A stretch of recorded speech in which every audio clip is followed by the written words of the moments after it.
అదే RTV app వార్తల్ని క్షణాల్లో చదివే అవకాశం ఉంటుంది. ఒక న్యూస్ పేపర్, ఒక టెలివిజన్ ఛానల్ మీ చేతుల్లో ఎప్పుడూ ఉంటాయి. ప్రధానంగా ఈరోజు జరుగుతున్నటువంటి చర్చ ఏదైతే ఉందో, కేటీఆర్ కానీ బీఆర్ఎస్ పార్టీ కానీ అడిగింది ఏంది, మీరు ఇచ్చిన హామీలు అమలు ఎందుకు చేస్తలేరని అడుగుతా ఉన్నాం. అమలు ఎందుకు చేస్తలేరని అడిగినందుకు లగిచర్లలో దాడి, ఎందుకు గిరిజన రైతుల భూముల్ని లాక్కుంటున్నారంటే గిరిజన రైతుల్ని 48 మందిని జైల్లో ఉంచడం కాక మాజీ ఎమ్మెల్యే పట్నారాయణ రెడ్డిని జైల్లో పెట్టడం, దాని వెనకాల కేటీఆర్ కుట్రుందని చెప్పేసి కేటీఆర్ని అరెస్ట్ చేసే ప్రయత్నం. అదేవిధంగా రుణమాఫీ మీరు హామీ ఇచ్చారు, ఆ రుణమాఫీ ఎందుకు హామీ చేస్తలేరని చెప్పేసి హరీష్ రావు గారు అడిగితే సిద్దిపేటలో ఉన్నటువంటి క్యాంప్ ఆఫీస్ పైన దాడి చేసి ఫర్నిచర్ అంతా దోషం చేయడం. అయా వరద బాధితులు ఖమ్మం జిల్లాలో ఉన్నారు, ఆ వరద బాధితులకు సాయం చేయండి అంటే హరీష్ రావు గారి క్యాన్వాయ్ మీద దాడి చేయడం. మరి అలా కేటీఆర్ గారి నాయకత్వంలో ఏదైతే భూపాలరెడ్డి గారు క్లాక్ టవర్ సెంటర్లో ధర్నా నిర్వహిస్తామంటే చిన్న చిన్న సాకులు. ఇవాళ పత్రికా మిత్రులు కూడా మీరున్నారు, 60 సంవత్సరాలుగా క్లాక్ టవర్ సెంటర్లో తప్ప ఈ నల్లగొండ జిల్లాలో ఎక్కడైనా ధర్నా జరిగిందా? తెలంగాణ ఉద్యమమైన క్లాక్ టవర్ సెంటర్లో జరిగింది, మహాధర్నాలైన తెలంగాణ ఉద్యమాలు జరిగినాయి, ప్రజల హక్కుల కోసం ఆకాంక్షల కోసం ధర్నాలని క్లాక్ టవర్ సెంటర్లో జరిగినాయి. కానీ కేటీఆర్ గారు నిర్వహిస్తున్న రైతు ధర్నా మాత్రం క్లాక్ టవర్ సెంటర్లో నిర్వహించరాదని చెప్పేసి వీళ్ళు పోలీసులతో చెప్పిస్తారు. ఇలా మా కోర్టుల మీద నమ్మకం ఉంది. ఇలా కోర్టులు ప్రజాస్వామ్యాన్ని రక్షించే విధంగా నల్గొండ జిల్లాలో ఈ అరాచక మూటలు చేస్తున్నటువంటి అరాచకాల్ని మరి ఇలా చెప్పేలా కోర్టు తీర్పేయడం ఇలా అసహనీయం. ఇలా మేము అడుగుతా ఉన్నాం, ఎందుకు ఇవాళ మీరు రుణమాఫీ చేయట్లేదని అడుగుతా ఉన్నాం. మేము అడగట్లే. కొండారెడ్డి పల్లెలో ముఖ్యమంత్రి గారు స్వగ్రామంలోనే జర్నలిస్టులు వెళ్ళి కొండారెడ్డి పాలెంలో 60% కూడా రుణమాఫీ కాలేదంటే అక్కడ దాడి చేస్తారు. ఏదైతే అశోక్ నగర్ చౌరస్తాలో గ్రూప్ 1 విద్యార్థులు అన్యాయం జరుగుతుందని చెప్పేసి అక్కడ దాడులు చేస్తారు. ఉస్మాన్ యూనివర్సిటీలో మెగా డిఎస్ ఎందుకు వేస్తలేరంటే అక్కడ దాడులు చేస్తారు. మాట్లాడితే దాడులు, ఆందోళన చేస్తే కేసులు, ఇంకెక్కువ అడిగితే జైళ్ళు. ఇది కాంగ్రెస్ పార్టీ 13 నెలల పరిపాలన తీరు. ఇది రాక్షస పాలన అందామా, అరాచక పాలన అందామా, నియంతృత్వ పాలన అందామా, ఏమందామో ఇలా జర్నలిస్టులు సమాజం ఆలోచన చేయాల్సిన అవసరం ఉంది. ఇలా రైతాంగం సంబంధించి ఇలా గ్రామ సభలు పెడతా ఉన్నారు.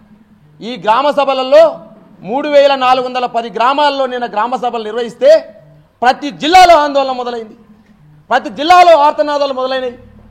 మొత్తం మీరంతా కూడా లిస్టు చేస్తారు. లిస్టు ఏమో ప్రజాపాలన దరఖాస్తులు స్వీకరిస్తున్నామంటారు, కానీ లిస్టు మాత్రం ఆల్రెడీ అప్రూవల్గా ఇన్ఛార్జి మంత్రి నుంచి ఎమ్మెల్యే నుంచి లిస్టులు వస్తుందని చెప్పేసి ప్రజల ఆందోళన చెందుతూ ఉన్నారు. అయ్యా మేము అడుగుతా ఉన్నాం, ఎన్నిసార్లు దరఖాస్తులు తీసుకోవడానికి ప్రజాసభలు అడుగుతా ఉన్నాం. ప్రజాపాలన పేరుతోటి 1,25,00,000 దరఖాస్తులు తీసుకున్నారు. ఆ ప్రజాపాలనలో 70 కాలమ్స్ పెట్టారు. ఉద్యమకారులకు ఏం కావాలి, నిరుద్యోగులకు ఏం కావాలి, గ్యాస్ మహిళలకు ఏం కావాలి, రైతులకు ఏం కావాలి, ప్రతి కాలాన్ని పెట్టారు. దాంట్లో ప్రతి కాలాన్ని నింపాం వల్ల 1,25,00,000 దరఖాస్తులు తీసుకున్నారు. దాన్ని చెత్తబుట్టిల పాలు చేశారు. మళ్ళీ ఏం చేశారు, అభయాస్తం దరఖాస్తులను మళ్ళీ తీసుకున్నారు, వాటిని చెత్తబుట్టల పాలు చేశారు. మళ్ళా కులగణ పేరుతోటి మళ్ళీ సమాచారం తీసుకున్నారు. మరి వాటిని ఏం చేశారో మాకు అర్థం కావట్లేదు, ఎవరు బయట పెట్టలేదు. మళ్ళీ ఇవాళ గ్రామ సభల పేరుతోటి మళ్ళా యంత్రాంగం మొదలైంది. ఇలా గ్రామ సభల ఉద్దేశం ఏంటంటే కాంగ్రెస్ పార్టీ ఎమ్మెల్యేలు చెప్పినటువంటి లిస్టులను ఆమోదించడం కోసమే ప్రయత్నం జరుగుతూ ఉంది. ఈ విధంగా అన్యాయం జరుగుతూ ఉంటే, ఈ విధంగా ప్రజలకు మోసం జరుగుతూ ఉంటే, ఈ విధంగా రైతుల తరపున మాట్లాడదామని చెప్పేసి కేటీఆర్ గారు మాట్లాడితే ప్రతి దాంట్లో కేసు అరెస్ట్ చేస్తామని చెప్పేసి అంటారు. 13 నెలల నుంచి అరెస్టులు, కేసులు అరెస్టులే. కేటీఆర్ పైన లఘుచర్ల కేసు అరెస్ట్ అంటారు, కేటీఆర్ పైన జన్వాడ ఫామ్ హౌస్ అక్రమం ఉంది అక్కడ అరెస్ట్ అని మాట్లాడతాడు.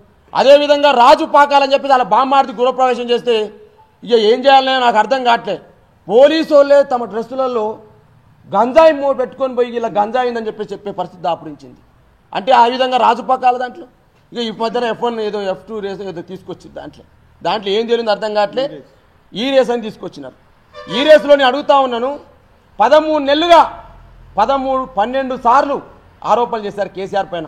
ఇక రేపే కాళేశ్వరంలో కేసీఆర్ అరెస్టు, ఇంకా రేపే కేటీఆర్ ఫార్ములాలో అరెస్టు, ఇంకా రేపే ఓఆర్ఆర్లో కేసీఆర్ అరెస్టు. అక్రమాలను ధరల్లో లక్షల కోట్ల భూములు అక్రమాలు జరిగినాయి. కనీసం కొండను దొవిరు, ఎలకను కానీ ఎలక తోకను కానీ ఎలక ఎంట్రికనైనా బట్టిరా. ఈ 13 నెలల కాంగ్రెస్ పార్టీ నాయకులు, కాంగ్రెస్ పార్టీ ముఖ్యమంత్రి, కాంగ్రెస్ పార్టీ మంత్రులు గిది చేయమని మేము అడిగితే, రైతులకు ఇచ్చిన హామీలు అమలు చేయమని అంటే నల్లగొండ టౌన్లో, నల్లగొండ పట్టణంలో జరిగింది ఏంది? అన్యాయం కాదా ఇది? ప్రజాస్వామికవాదులు దీన్ని ఖండించగలరా? ఖండించవద్దా?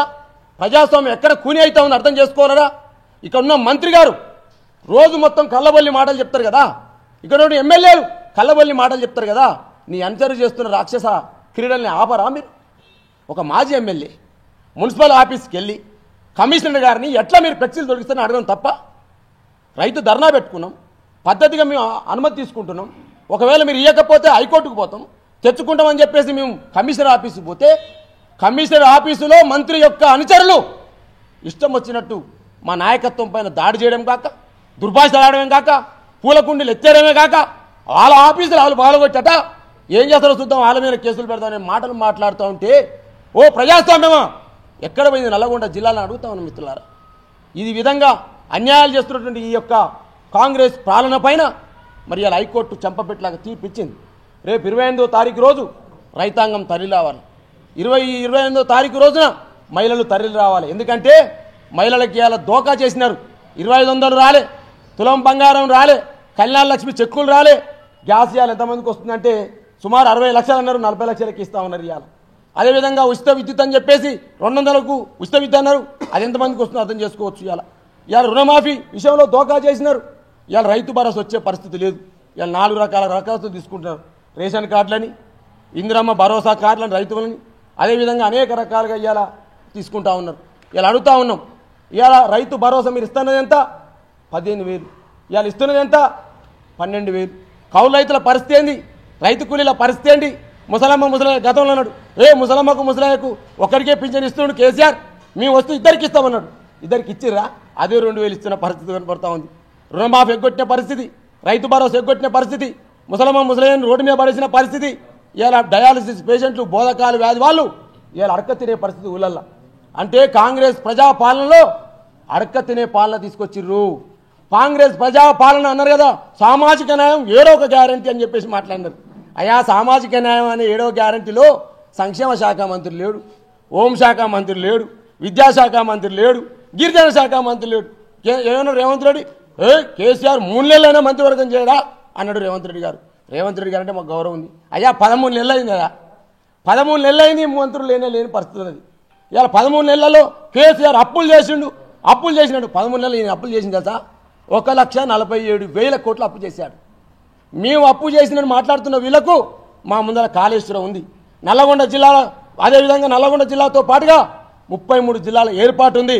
కలెక్టర్ ఆఫీసులు ఉన్నాయి, మెడికల్ కాలేజీలు ఉన్నాయి. దౌర్భాగ్యం ఏంటంటే నల్లగొండ జిల్లాలో మెడికల్ కాలేజీ మహబూబాబాద్ చేస్తే ఈ మంత్రి తీసుకొచ్చి మళ్ళీ ఓపెన్ చేస్తుంది, మీ మెడికల్ కాలేజ్ తెచ్చినామని చెప్పేసి. అయ్యా ఏమన్యాయం ఇది అంటే, మేము కట్టిన భవనాలకు రంగులు వేయడం, మేము పెట్టినటువంటి బొమ్మలకు పేర్లు మార్చడం, వీళ్ళు తెచ్చిన ప్రజాపాలనలో మార్పు అంటే ఇదే మార్పు. సెక్రటేరియట్లో మేము తెలంగాణ తల్లి విగ్రహం పెడుతున్నామంటే దానికి ఇంత మార్పు. ఏం తెచ్చారంటే ఏం లేదు ఇక్కడ బ్రదర్. ప్రజాపాలనలో వచ్చిన మార్పు ఏంటంటే తెలంగాణ తల్లి రూపంలో మార్పు వచ్చింది, తెలంగాణ గీతంలో మార్పు వచ్చింది, తెలంగాణ చిహ్నంలో మార్పు వచ్చింది. సెక్రటేరియట్ ముందర ఇవాళ తెలంగాణ తల్లి రూపం మార్చి రాజీవ్ గాంధీ విగ్రహం పెట్టే పరిస్థితి తీసుకొచ్చారు ఇవాళ వీళ్ళు. ఇదా ఈ తెలంగాణ కోరుకున్నది? ఇదా దీనికోసం మేమందరం కూడా తెలంగాణ ఉద్యమంలో 150 రోజులు 50 రోజులు జైలు జీవితం గడిపింది. ఇదేనా కేసీఆర్ కలగన తెలంగాణ? కాబట్టి కేసీఆర్ అంతా దీన్ని నిర్మిస్తే ఇలా కూలుస్తున్నటువంటి ఈ కూల్చివేతల సర్కారుకు రేపు 28వ తారీఖు రోజున ప్రజలు పెద్ద ఎత్తున బ్రహ్మరథం పట్టి ఈ కూల్చివేతల సర్కారుకు చరమగీతం నల్లగొండ జిల్లా నుంచే ఆరంభం కావాలని విజ్ఞప్తి చేస్తూ దీన్ని కోఆపరేట్ చేసినటువంటి పార్టీ కార్యవర్గానికి మీడియా మిత్రులందరూ కూడా ధన్యవాదాలు సెలవు తీసుకుంటా ఉన్నా. మరిన్ని వీడియోస్ కోసం ఛానల్ ని సబ్స్క్రైబ్ చేయండి, లేటెస్ట్ అప్డేట్స్ కోసం వాట్సాప్ ఛానల్ ని ఫాలో చేయండి అండ్ లింక్ డిస్క్రిప్షన్ లో ఉంది.